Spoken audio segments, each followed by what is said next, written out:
Coming up on Hawaii's Best. Aloha it's more of a transaction between two people, a person and a thing. It's this relationship that you have with one another. It's not just the essence of what makes Hawaii and who we are, but it's the relationships and the connections that you have with one another.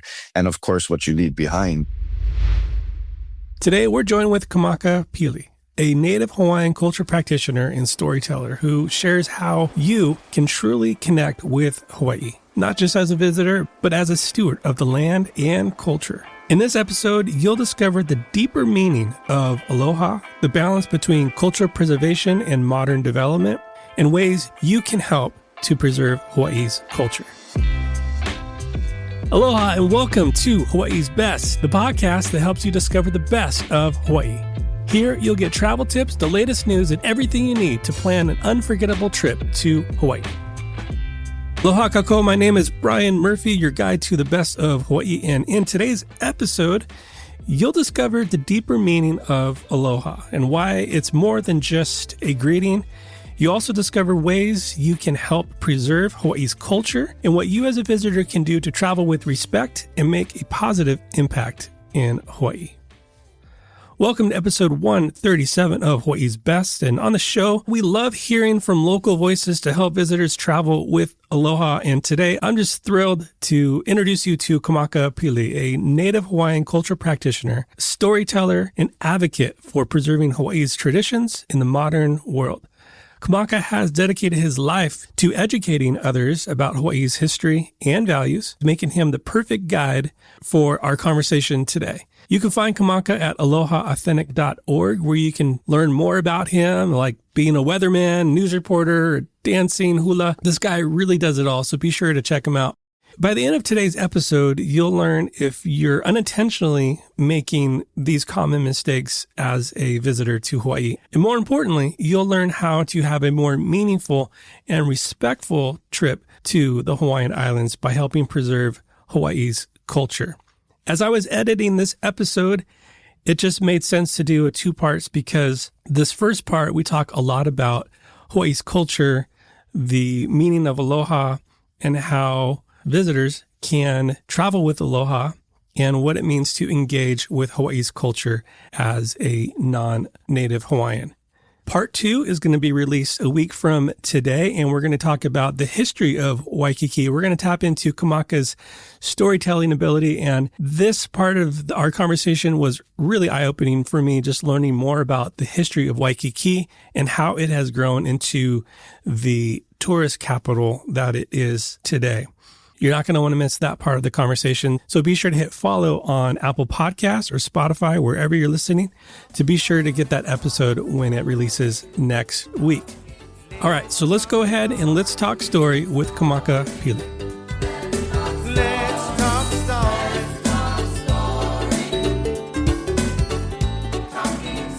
story. Within your bio, you mentioned about, share aloha with the world. I'm thinking aloha, that phrase will kind of frame the rest of our conversation. But that motto, share aloha with the world, what does it mean for you, aloha? And how do you share that with what you do in your work? Well, first of all, thank you for having me. I really appreciate the time to be able to share this. That's actually a really hard question in terms of what is aloha.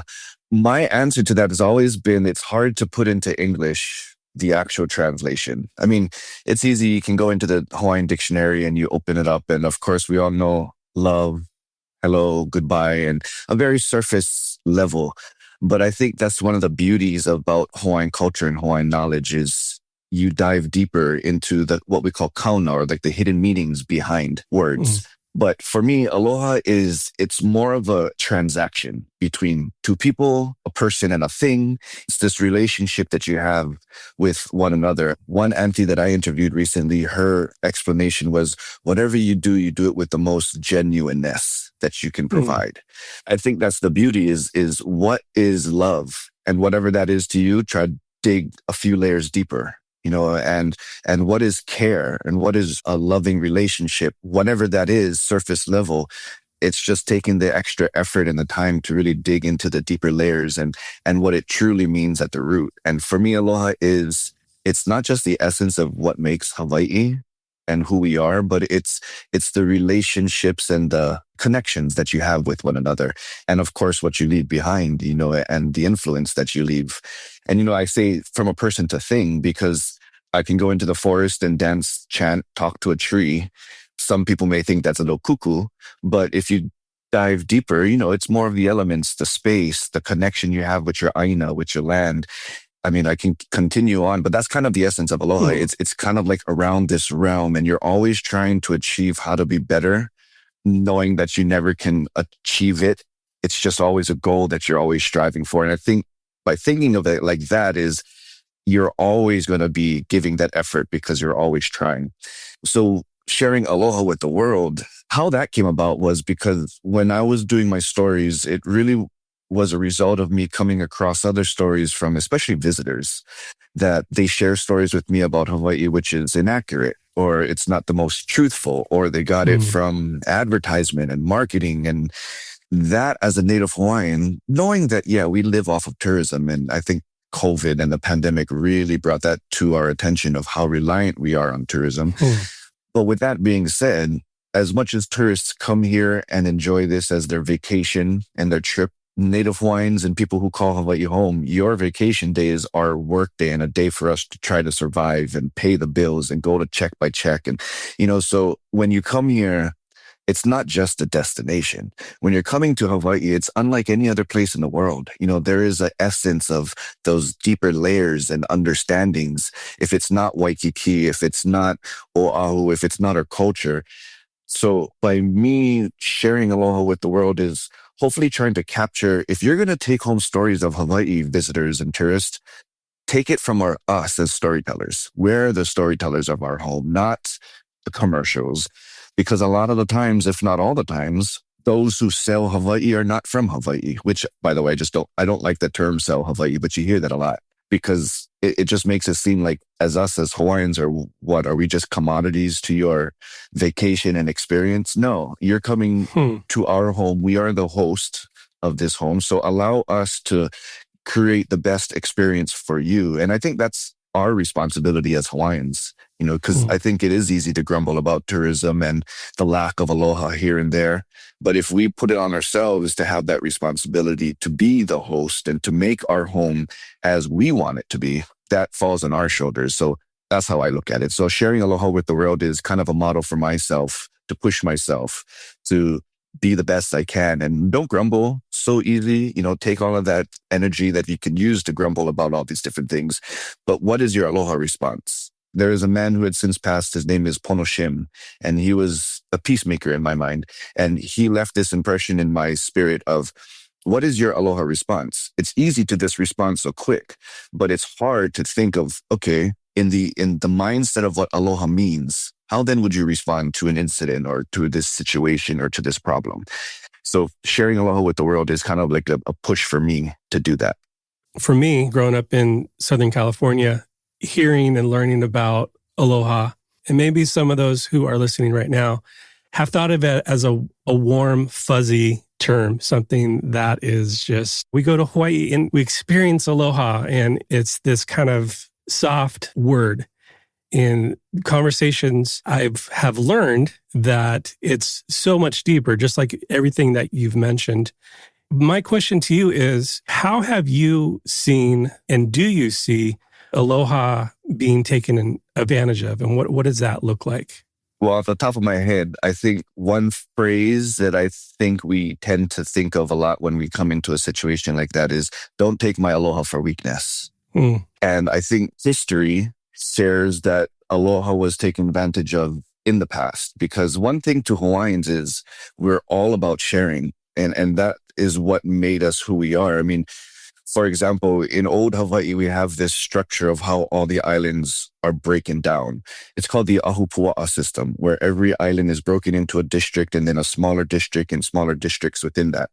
But what the districts are meant for is they run from the top of the mountain down to the ocean, out into the ocean. I was told from one kupuna about 2 miles. And then they have these boundaries. So the islands weren't split up horizontally. They were split up down from top to bottom. And that gave the opportunity for whatever family or settlement that remained and resided within each of those districts, that they had all the different components and elements of life to be able to survive. It was, if it's not from the fish and marine life and the families who live down on the shore, bartering and sharing their resources with the families who live up on the mountain. And in exchange, and they would give them bananas or kalo or sweet potato or whatever it may be. So life in ancient Hawaii was all about sharing.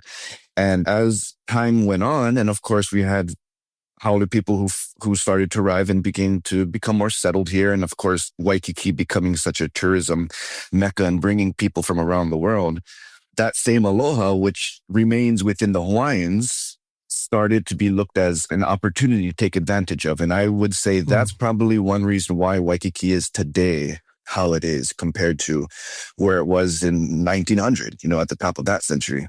Well, when we talk about aloha, I think that's one of the biggest things is, where is that line of sharing too much and not sharing too much? I was just speaking with one of my uncles who brought it back to my attention because I shared a video on social media about this rock formation that is in our Hawaiian stories, Pele's canoe. And Pele is the deity of the volcano, and there's stories that she created the islands.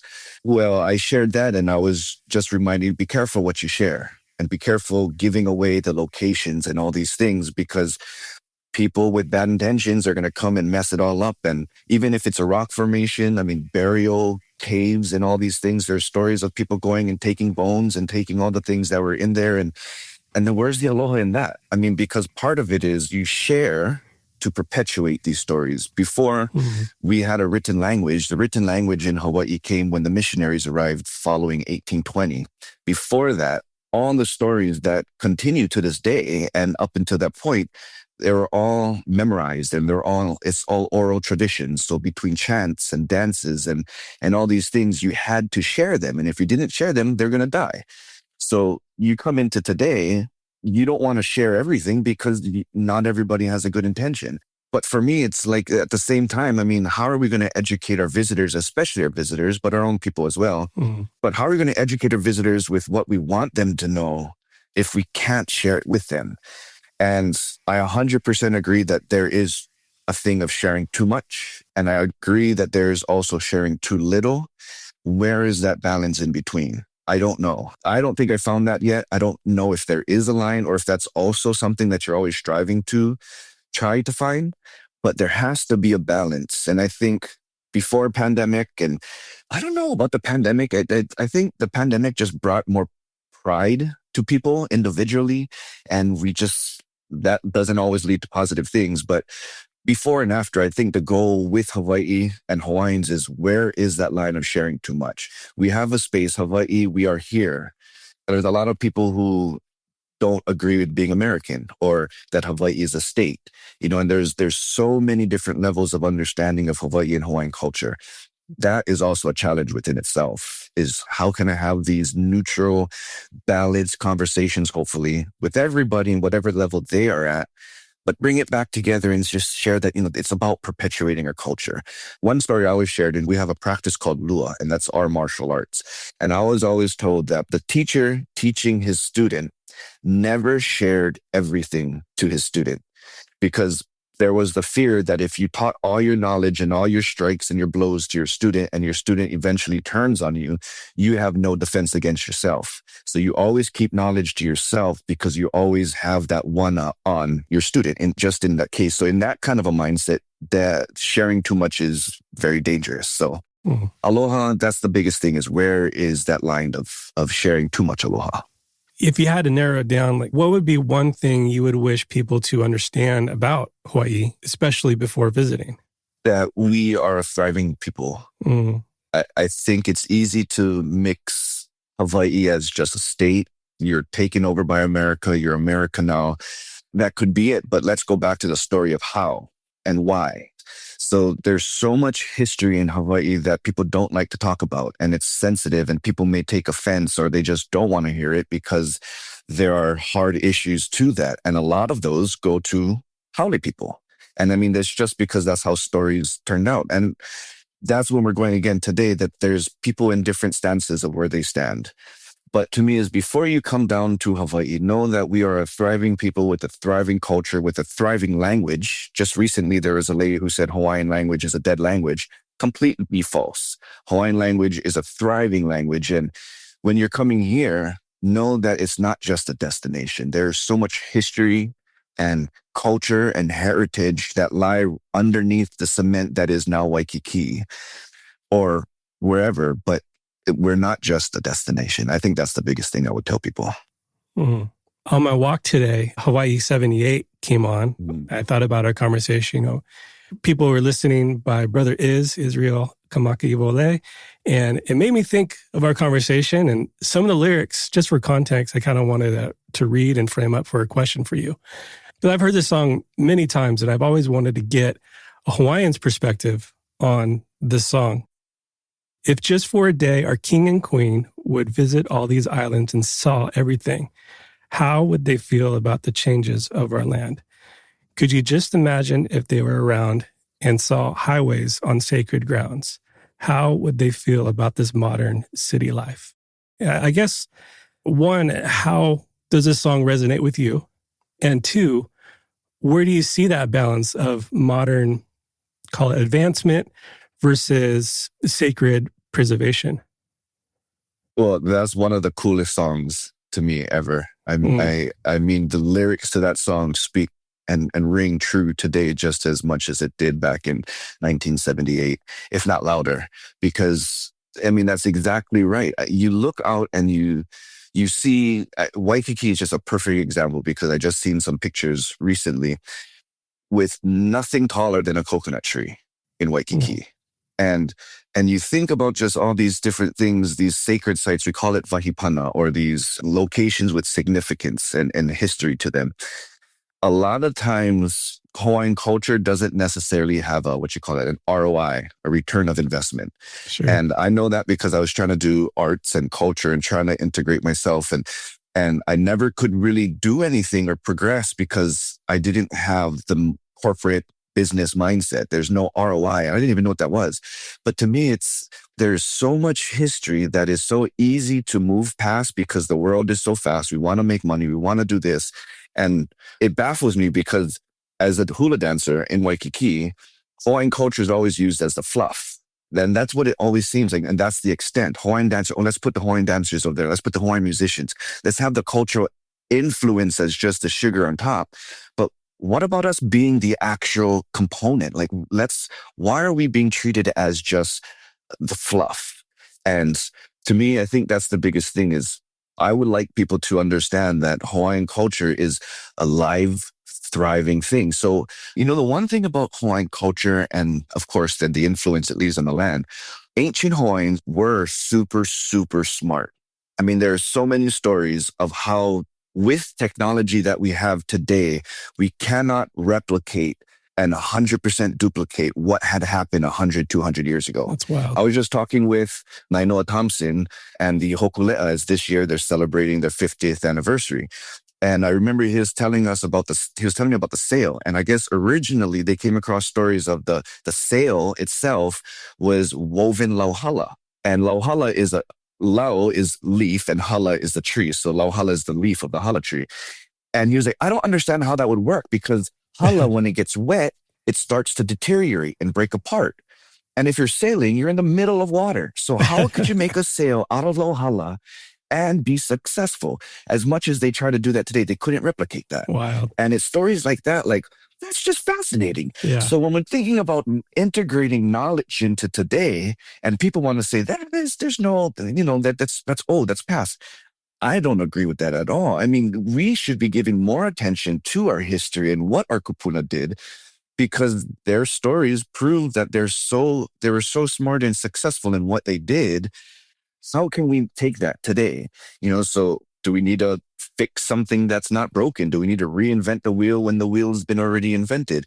I don't know. I'm not a scientist. I'm not any of those. But I think like as a storyteller, I see the value in our stories. I see the value and what it meant to them then. My challenge as a storyteller and what I like to try to do is how can I then take that and find how it's relevant today?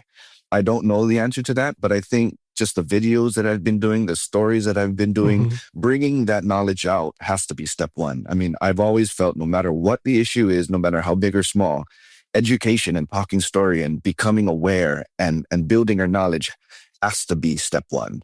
I'm a true believer there is ways how we can take ancient knowledge and integrate it today, but we need people to be able to take the time and figure that out. As we wrap up this episode, I want to just take a moment and reflect on a few key insights that we covered, some things that kind of struck me, maybe for you as well. But first, we talked about the deeper meaning of aloha. And I know we've talked about that on the podcast before with others, but I don't think that topic can be talked about enough. It's a concept that goes just beyond a simple greeting, and it's about building genuine relationships. Even if you're in Hawaii for a week, it's about showing care and creating memorable connections, not just with people, but also with the land itself. We also explored how tourism in Hawaii has unintentionally, maybe intentionally, harmed the culture of Hawaii, and how we as visitors can avoid this by being more mindful and respectful. Hawaii is not just a destination, it's a home. And the stories you take with you should come from its people, not just advertisements and commercials. And finally, we discussed the importance of balance, how much to share with visitors while still preserving the sacredness of Hawaii's culture and traditions. And from what I've learned, it's a tough line to navigate. But one thing is clear, being an informed and respectful traveler and learning from people like Kamaka is a step in the right direction for sure. So if this episode gave you a deeper appreciation for Hawaii and its culture, I'd love for you to hit follow on Apple or Spotify so you don't miss part 2 of my conversation with Kamaka next week. And if you know someone planning a trip to Hawaii, be sure to share this episode with them. It's a great way to help more people travel with Aloha. Mahalo for joining me today and being a part of this journey to learn and grow together. And until next time, as always, live with Aloha. Mahalo for listening to this episode of Hawaii's Best. To stay up to date on future episodes, please subscribe and visit us at hawaiisbesttravel.com.